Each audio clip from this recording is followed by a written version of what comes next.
May your name be made holy. And so really the issue of what we should be praying for people is, how is God going to make them holy?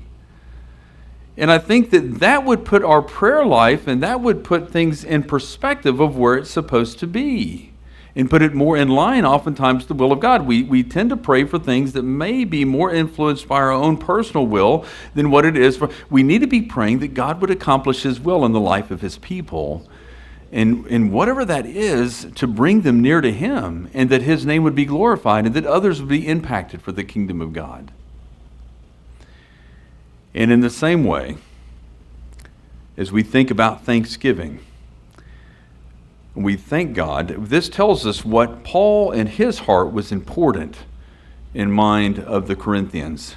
He says, I thank my God always concerning you for the grace of God which was given you in Messiah Yeshua.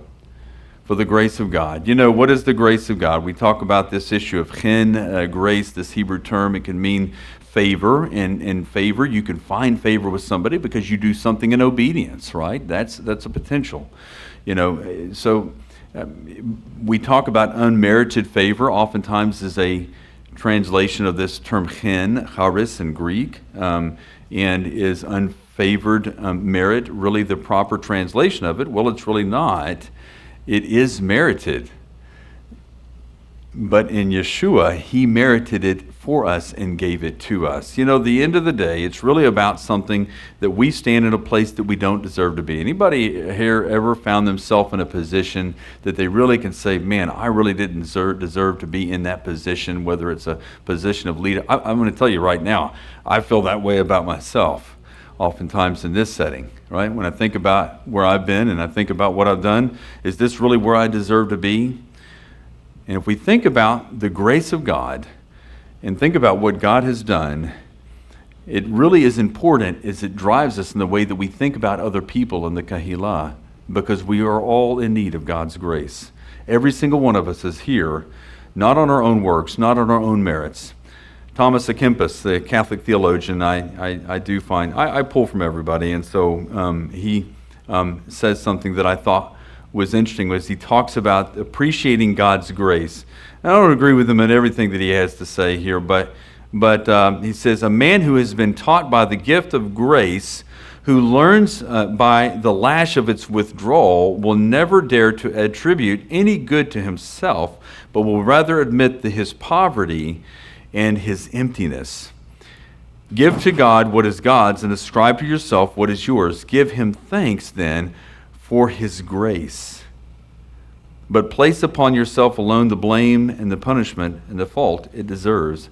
And it's maybe not very encouraging. And, you know, I think, you know, he's talking about a general grace that oftentimes has to do with maybe, you know, God's providence and leading in a person's life. But I think the grace that Paul is talking about here is the fact that the Corinthians had come to faith in Messiah Yeshua, giving thanks for salvation, giving thanks for God's grace. And how is this grace lived out? How is it lived out? That you were enriched in Him, in utterance, and how were you enriched? And I think, what does it mean to be enriched? We talk about spiritual enrichment and these various things sometimes, or spiritual fitness in the military. What does it mean to be enriched?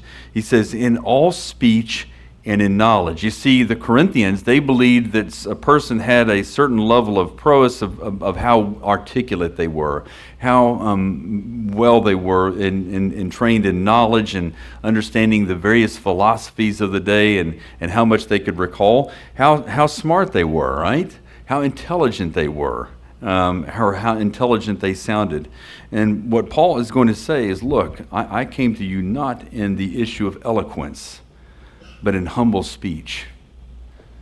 And I came to you with a message that is not something that was esteemed high in the sight of Jewish people or in the sight of Gentiles, but was by the work of God. And Paul is going to talk about this issue of pride and arrogance, because this is an issue that's going on with the Corinthians. They were very spiritually proud. Spiritual pride is probably one of the worst kinds of pride that you can ever experience. And one of the dangers that we have to be on guard of against when we come into Messianic Jewish practice is this idea that nanny, nanny, boo, boo, we have something you don't.